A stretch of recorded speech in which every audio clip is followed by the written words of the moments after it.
Here we go.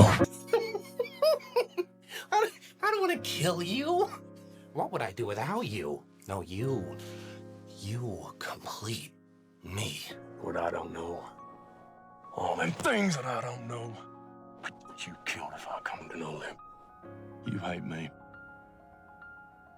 Answer me. You hate me, don't you? You're not afraid of me, are you? Why would I be afraid of you?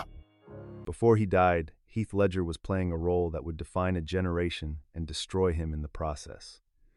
The Joker in The Dark Knight wasn't just another comic book villain. It was chaos, madness, genius, and for Heath, it became something far more personal. In January 2008, he was found lifeless in his New York apartment. The cause, an overdose of prescription medication. But those who knew him swore it wasn't suicide, it was exhaustion. Emotional, physical, creative exhaustion from a man who gave everything to every role until there was nothing left to give. At just 28, he had it all: fame, respect, a daughter he adored. Yet in the months before his death, friends described him as restless, haunted, unable to sleep. He told interviewers the Joker had gotten into his head, that he'd locked himself away for weeks, preparing, scribbling thoughts in a diary filled with disturbing sketches, quotes, and chaos. When The Dark Knight was released 6 months after his death, audiences were stunned. His performance was electric, too real, too human, too dark. He won an Oscar posthumously, but by then, the applause was only an echo. Everyone thought Heath Ledger was unstoppable. But the truth behind his brilliance and his breakdown is far darker than the world ever wanted to believe. The late 1990 seconds were a golden era for young Hollywood, the age of rising heartthrobs, indie darlings, and global fame born overnight. But even among them, Heath Ledger was different. There was something untamed behind the easy grin, a quiet intensity that made casting directors stop and look twice. Born in Perth, Australia, in 1979, he wasn't the product of fame. He was the outsider who crashed the party. As a child, Heath wasn't drawn to fame. He was drawn to storytelling. His mother said he was always performing, not for attention, but for expression, as if the world inside him was louder than the one outside. By 17, he left school and boarded a one-way flight to Sydney with one goal: to act. No backup plan, no safety net, just the hunger to prove he could. His early years in Hollywood were turbulent. Casting agents loved his looks, the blonde hair, the deep brown eyes, the charisma, but Heath hated being reduced to a pretty boy. He turned down safe, romantic roles and waited for scripts that scared him. When 10 Things I Hate About You hit theaters in 1999, he became a global heartthrob overnight, the rebel with a smirk, the teenage dream. But instead of chasing that fame, he ran from it. He fled to independent films, craving something real. In Monsters Ball, he played a broken prison guard. In The Patriot, a doomed son. In Brokeback Mountain, he found his voice. His portrayal of Ennis Del Mar, a man suffocating in silence, was raw, fragile, and fearless. Critics called it one of the most powerful performances of the decade. Heath called it the most important thing I've ever done. But even as his artistry deepened, so did the shadows. He often said he couldn't switch off after filming, that every role left a residue. He had trouble sleeping, relying on prescription medication just to quiet his thoughts. The people around him admired his dedication, but few realized how dangerous it was becoming. By 2007, Heath was balancing fatherhood, fame, and a creative restlessness that wouldn't let him rest. His daughter, Matilda, was his light, but his relationship with Michelle Williams, the woman he met on Brokeback Mountain, was collapsing under the weight of his insomnia and intensity. Friends said he loved deeply, but lived like he was racing against time. When he was cast as the Joker in The Dark Knight, it felt like destiny, the perfect collision of genius and madness. Heath threw himself into it completely, isolating in a London apartment for 6 weeks, building the character's voice, laugh, and insanity from scratch. He kept a diary filled with disturbing thoughts, newspaper clippings, and lines like, "I am not a monster, I'm just ahead of the curve." To the world, it looked like another bold transformation, but to those who knew him, it was something else, a descent. Heath had stopped being afraid of darkness, and that's when it began to consume him. By 2007, Heath Ledger had become the actor everyone in Hollywood feared, not because of arrogance, but because of his raw, uncompromising truth. Directors said he worked like a man possessed. He didn't just play characters, he absorbed them. Each role demanded a deeper part of himself, and each time he emerged a little more fragmented. After Brokeback Mountain, the industry begged for his next move. Studios offered blockbusters, agents pitched superhero franchises, but Heath wanted something unpredictable. When Christopher Nolan offered him the role of the Joker, most people laughed. A romantic lead from 10 Things I Hate About You playing Batman's most terrifying villain? It sounded insane. But Nolan saw something in him, that flicker of danger, of unpredictability, and Heath saw a challenge he couldn't resist. He locked himself in a hotel room for 6 weeks, keeping a diary where he scribbled thoughts in the Joker's voice.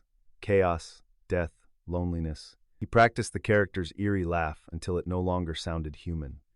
He told friends the role was exhilarating but also exhausting. "I can't sleep," he admitted in one interview. "My mind won't stop." At night, he took Ambien to rest, sometimes washing it down with other medications prescribed for anxiety and pain. During the day, he was unstoppable, charismatic, playful, sharp, but the people closest to him saw the cracks.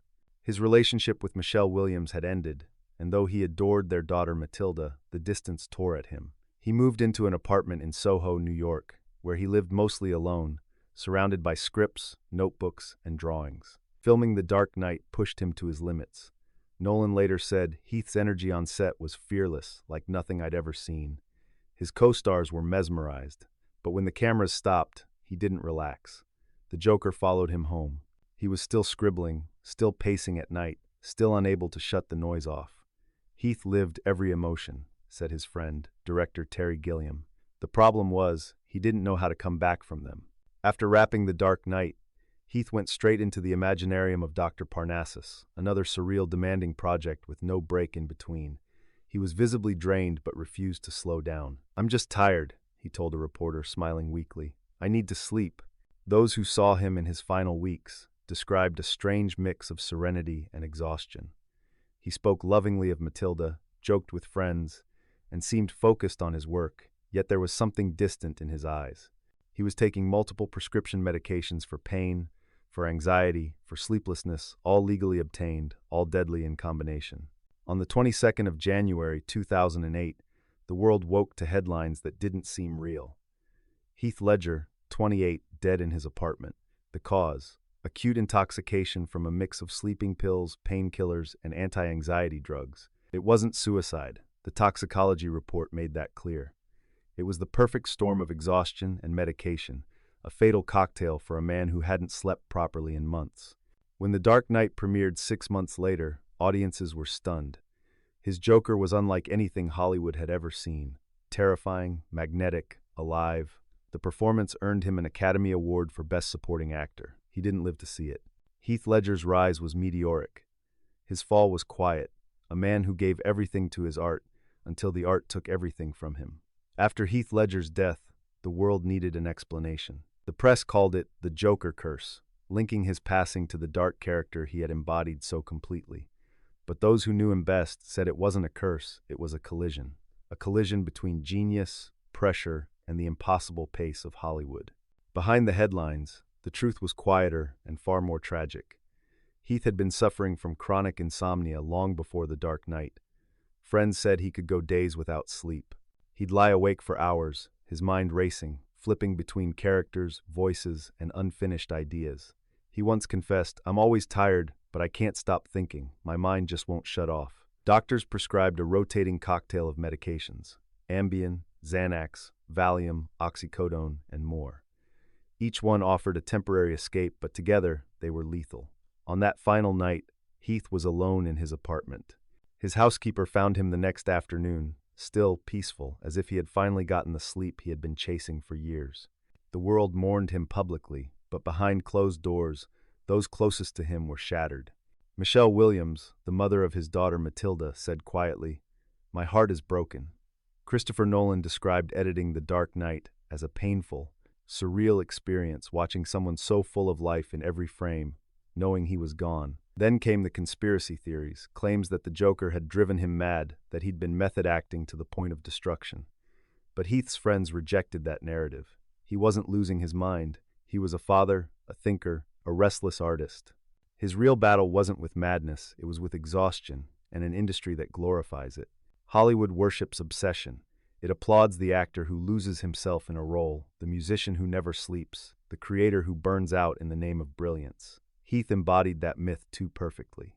He wanted to explore every layer of his characters, to feel everything until feeling itself became unbearable. His diary, later shown briefly to the public, was filled with drawings of clowns, hyenas, and violent quotes from A Clockwork Orange.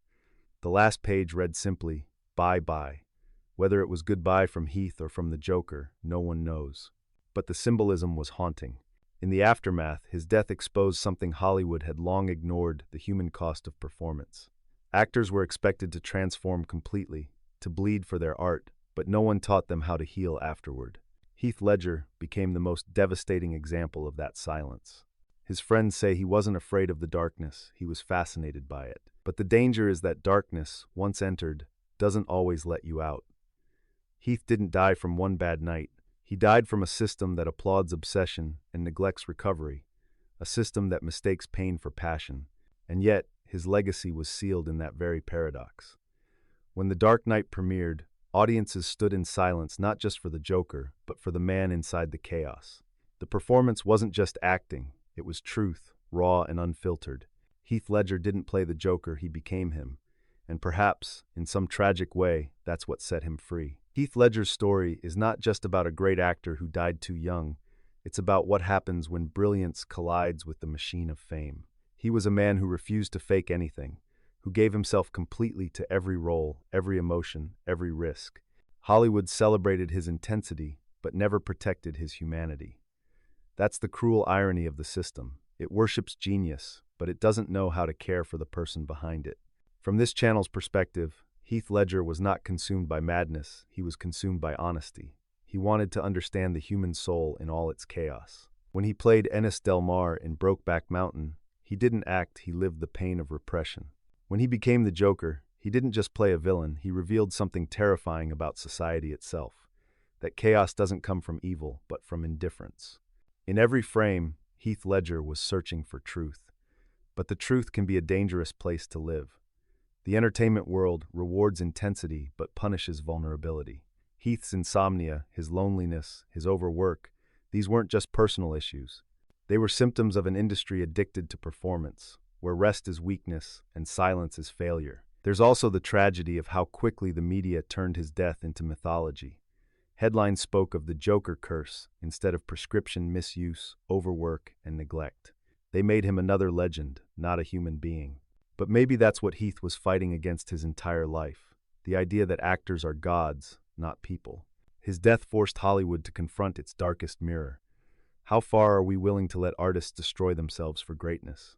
It's a question that still echoes today in every young actor chasing authenticity, in every sleepless night on set, in every studio that values perfection over people. Heath Ledger's story should never be reduced to tragedy alone. He changed cinema. He redefined what acting could be: fearless, intimate, and brutally real. He made vulnerability powerful. He proved that you could be beautiful and broken at the same time, that you could terrify and move people in the same breath. But what do you think? Was Heath Ledger destroyed by the role that made him immortal, or by a culture that confuses destruction with genius? Was his death an accident, or was it the inevitable consequence of chasing truth in an industry built on illusion? Maybe the real question isn't why Heath died, but why so many like him still have to. There's a stillness in the way we remember Heath Ledger. Not the chaos of the Joker's laugh, not the headlines that came after, but that quiet intensity in his eyes, the sense that he was always seeing something deeper than the rest of us.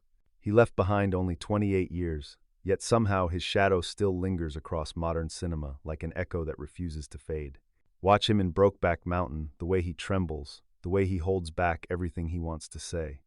Or in The Dark Knight, the way every glance, every word feels alive, unpredictable, dangerous.